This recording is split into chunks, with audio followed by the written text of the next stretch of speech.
Assalamu alaikum, this is Iram and you are watching my YouTube channel Functional English. Today we are going to learn the story about the fox and the crane, यानी लोमड़ी और बगले की कहानी. Once upon a time, एक दफ़ा का जिक्र है, the fox invited the crane to dinner. एक लोमड़ी ने क्रेन को रात के खाने पर दावत दी. She planned to make fun of him and played a trick on him.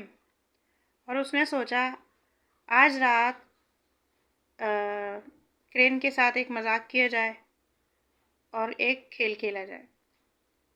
She brought a flat dish. लिहाजा उसने एक फ्लैट सी डिश ली, यानी कि सपाट और सीधी सी डिश ली. And put some soup in it. और उसमें थोड़ा सा उसने सूप डाल दिया. When the crane came.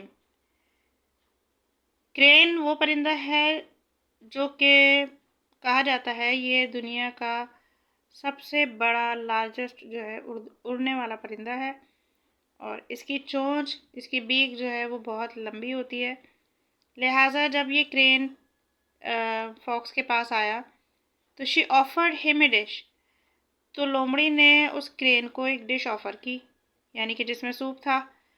The crane had a long bill और बीक. जैसे कि मैंने बताया कि क्रेन की बगले की चोंच जो है काफ़ी लंबी होती है. Therefore he couldn't eat or drink anything. Crane ने ना तो कुछ खाया और ना ही पिया. Whereas the fox ate up everything himself. लिहाजा लोमड़ी ने जो कुछ उसने रखा था खाने के लिए वो सब कुछ खुद ही खा लिया. The crane was greatly dishonored and felt much disgraced. अब क्रेन को अपनी बहुत ज़्यादा बेइज्जती महसूस हुई, बहुत इंसल्ट फील की उसने. He had to return hungry. और उसको वापस घर जो है वो भूखा ही जाना पड़ा. Anyhow, बहरहाल the crane decided to take revenge of his insult. अब क्रेन यानी बगले ने सोचा कि वो अपनी बेइज्जती का बदला फॉक्स से ज़रूर लेगा. A few days later, थोड़े दिनों के बाद ही invited a fox to a dinner. उसने लोमड़ी को खाने पर इनवाइट किया. The crane played a game to a fox. और बगले ने भी अब फॉक्स के साथ एक गेम खेला. He took a narrow necked jar. यानी कि क्रेन ने भी एक ऐसा जार लिया जिसकी गर्दन बहुत पतली थी. And put some boiled rice in it. और उसमें उसने थोड़े से उबले हुए चावल रखे. And offered him a dish. और उसने फॉक्स को एक डिश ऑफ़र की जैसे कि फॉक्स ने क्रेन को की थी. The fox was unable to eat anything. अब फॉक्स जो है वो भी कुछ खाने से कासिर थी. Because her mouth didn't reach the boiled rice. क्योंकि उसका मुंह जो है उबले हुए चावलों तक नहीं पहुंच रहा था. And the crane finished up everything himself. और क्रेन ने, बगले ने सब कुछ खुद ही खा लिया. Now, this time the fox had to return without having anything.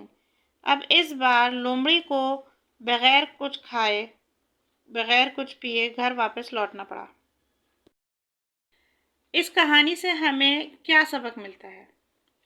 Moral क्या है इस कहानी का? मॉरल है do unto others as you wish to be done bye.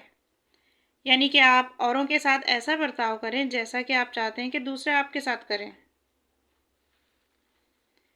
दूसरे लफ्ज़ों में इसको ये कहा जा सकता है as you sow so shall you reap.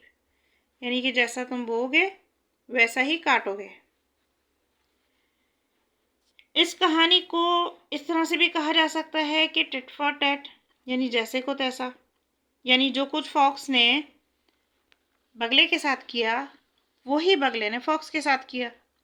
यानी कि हमें दूसरों के साथ ऐसा कोई काम नहीं करना चाहिए जो हमारे अपने साथ हो तो हमें तकलीफ़ हो. Thank you so much. अल्लाह हाफ़िज़.